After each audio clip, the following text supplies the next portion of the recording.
This is a special report from the Exeter Health Department. As of Wednesday, September 11th, 2024, Exeter has entered high risk for Eastern equine encephalitis, otherwise known as EEE. This is due to the only confirmed positive case out of Kensington. It is a human case. I urge the community to take this warning very seriously. It is a blood-borne pathogen that's transmitted through mosquitoes, and this can cause permanent neurological damage, as it has caused hospitalizations from one case in Kensington and one case in Hampstead. Those are the two only confirmed human cases, and they were in fact hospitalized. So please take your preventative measures, avoiding the outdoor times from dusk to dawn, using the appropriate bug spray high and DEET, and wearing long clothing when applicable. Schools and Parks and Rec Department have been notified of this change, and they're going to be changing their sports schedules, the outdoor sports schedules, to make sure that the kids and other participants are avoiding the exposure time. So the town is working extremely hard to make sure we're doing everything we can to provide preventative measures, but I also wanted to communicate to you guys as well personal preventive measures that you guys can take. So that would be using bug spray that's high in DEET, wearing long clothing, and also just avoiding outdoor activities from that dusk to dawn time period. For this week's report, Exeter voters cast their ballots in the state primary election. Household Hazardous Waste Day to be held next month. The UFO Festival was an out-of-this-world event. Car seat safety with Detective Bruce Page. First Robotics launching Lego Robotics team. And Columbus Day returns to Exeter's official calendar. For Exeter TV, I'm Gabe Perez, and this is the Exeter Biweekly Report. Let's get started.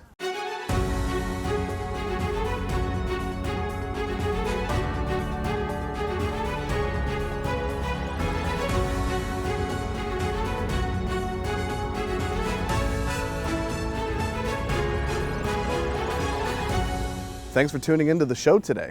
If you're new to the channel, please subscribe and hit the bell to get notified about new content. For our first segment, we have an important reminder about the state primary election. Voters turned out on a bright sunny day in September to cast their ballots in the 2024 primary election. We met several voters coming out of the polls to ask about the importance of voting, even in the primaries. One voter was former state representative for Exeter, Jackie Weatherspoon. I also have the honor of being one of the sponsors of the Martin Luther King Day bill. So I understand the importance of Election Day because so many people in America and so many people of color did not have the right to vote. We were some of the last people in the 60s that were able to vote in the United States. So voting is so sweet, so precious, such a glorious time. No lines, everything was high tech, it was in and out. I'm registered independent, told me what sheet I needed, and went to a booth and walked out. It was perfect. I went and grabbed a friend and told my kids when they finish work today that they need to go. So everyone has a voice. With the town's new voting booths and poll pads at the check-in area, lines move smoothly and efficiently thanks to the town's army of volunteers. We are just so lucky in Exeter to have the best election volunteers. Our community members come out to support every time we need people to help with ballot processing, assisting with folks coming in to register to vote, and even assisting with stickers and the democratic process, which is really exciting. So we're just incredibly grateful and thankful for all of the participation of our volunteers. In the contested races for the Democratic primary, Joyce Craig beat out fellow candidates John Kuiper and Cindy Warmington with 1,317 votes. Incumbent U.S. Representative Chris Pappas beat competitor Kevin Rondo with 2,212 votes to 63. The four incumbent Democratic state representatives for Rockingham District 11 secured their spots against newcomer Katrina Heinrich and will move on to the general election in November. On the Republican side, in the absence of Governor Chris Sununu, who is not seeking re-election, Exeter picked Kelly Ayotte with 749 votes, followed by Chuck Morse with 339. For the representative to Congress, 7 candidates vied for votes, with Russell Prescott winning 515 votes. Full results are now available on the town website.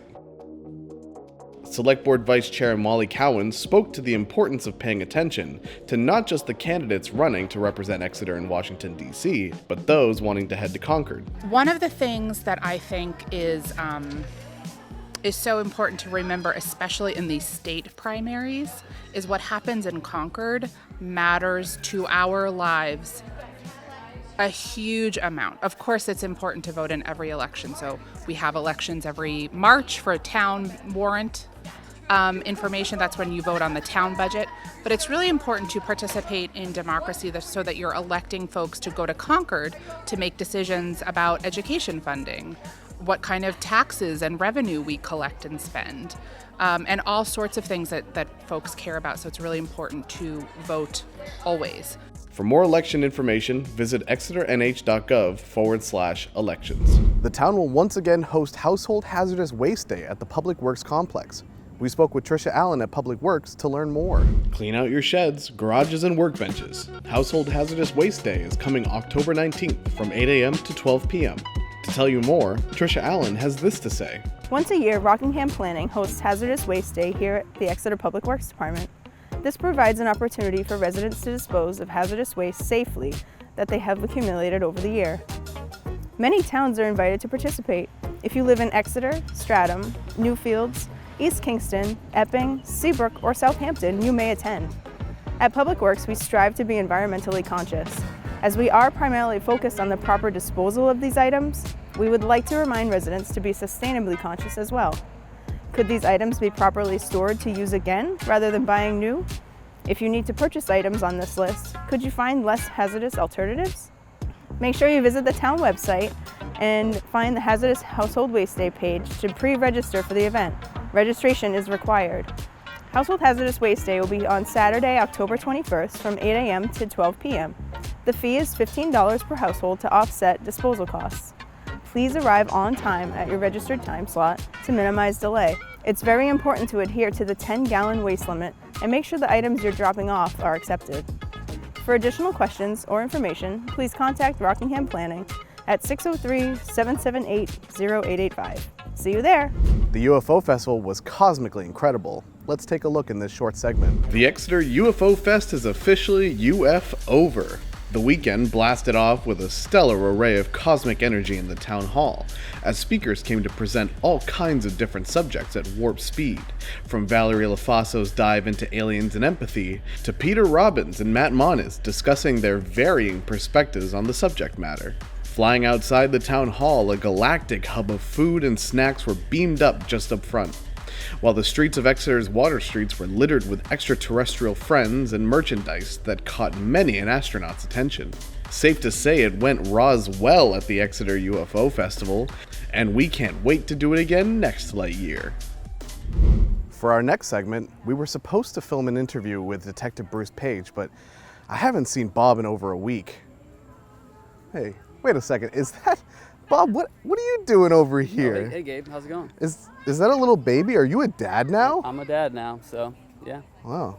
Yep. By the way, I sent in that segment, the next one about car seat safety, so you should be good to play that up. So okay. Well, I'll be back on Monday, so catch you later. Sounds good. He's a dad now. Here's that clip. Being a new dad, I wanted to make sure that I correctly installed my infant's car seat prior to driving her home from the hospital. Lucky for me, the Exeter Police Department's very own Detective Bruce Page is a certified car seat installer, and with a quick phone call, I set up an appointment to meet with him to go over car seat safety. I took a class years ago. It was a 40-hour class, very in-depth, and we have to recertify every year on our car seats. So I've seen all kinds of different car seats, and they've progressed, and they're getting safer and safer the way that they're made from when I first started. I've been doing car seats for about 7 or 8 years. This is a totally free service to anyone, not just Exeter residents. Simply give Detective Page a call to set up an appointment, and he's happy to help. A lot of the car seats are installed, and I just have to tweak a few things in them. Sometimes they're not tight enough, or maybe they're in an improper position or something like that. So I look at the car seat, I check it, make sure it fits with the car, and then I'll make some adjustments on it. And then I always try to go over, a lot of people that do come in, it's their first child, so I go over the proper way to have your baby in the seat and I go over laws, New Hampshire laws and stuff like that with the parents. After checking my car seat, he found that it was a little bit too loose. So with a few good pulls, he tightened it up and gave me the all clear. You can pull it over. Any other questions we have? I think that kind of covers it. So I'll be driving real slow the There you first go. time. Probably. Congratulations. Yeah, thank you so much. To set up an appointment to check your car seats, you can give Detective Page a call at 603-773-6145. Stop by, give me a call, let me know. We can check them. I install infant seats, which are the ones that usually have the base in somebody's car, and I can also install convertible seats, which are for bigger kids.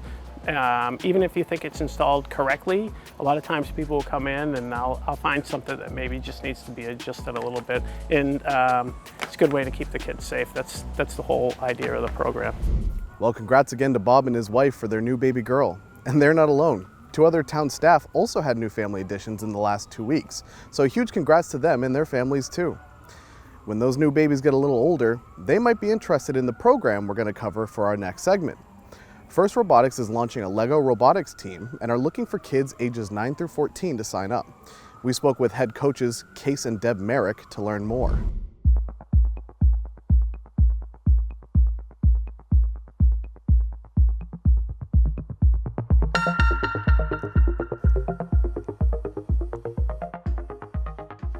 As a silly little robotic Lego piece does its simple, rudimentary task, a dance, a jig, even a funny smiley face, you can't help but think of the possibilities of what else it could do.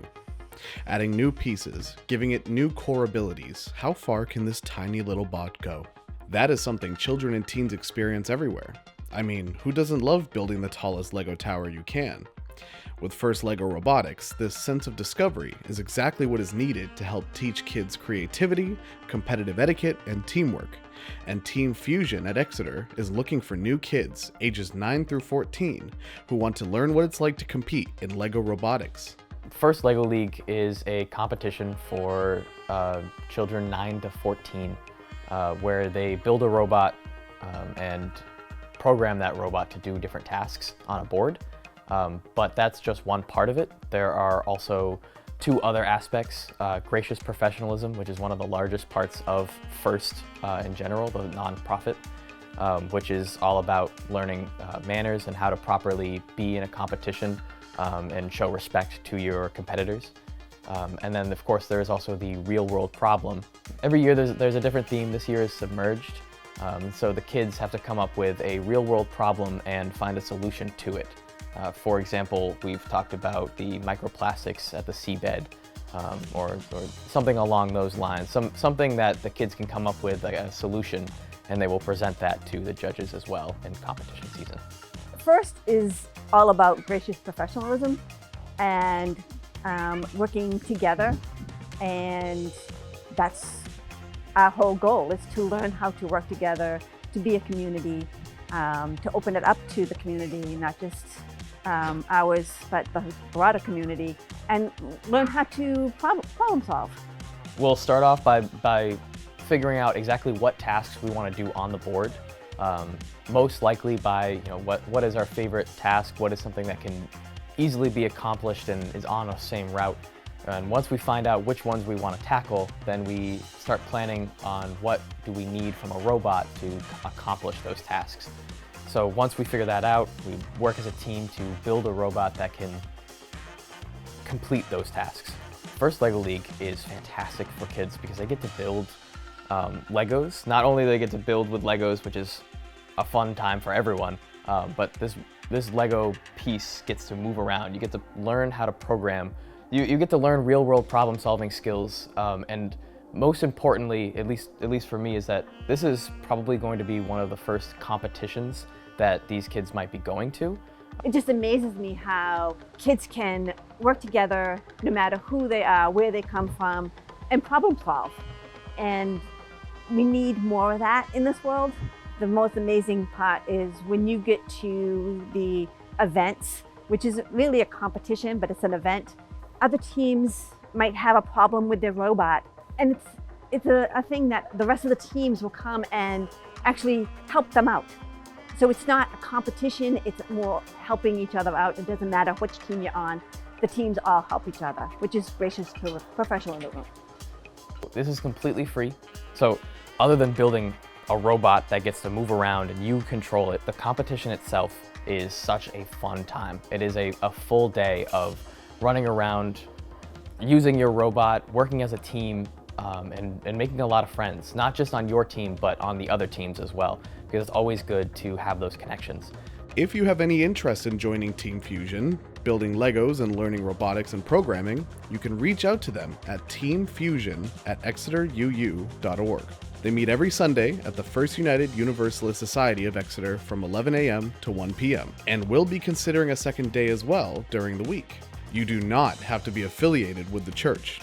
All are invited and welcome to join and participate. So if that interests you, your kiddos or family who love a fun and exciting competition, teamwork, Lego, or programming, then First Robotics is for you. And for our last segment, the Select Board met on September 3rd to discuss several items, including an update on the designation of Columbus Day in New Hampshire municipalities. Here's a recap from our Meeting Minute series.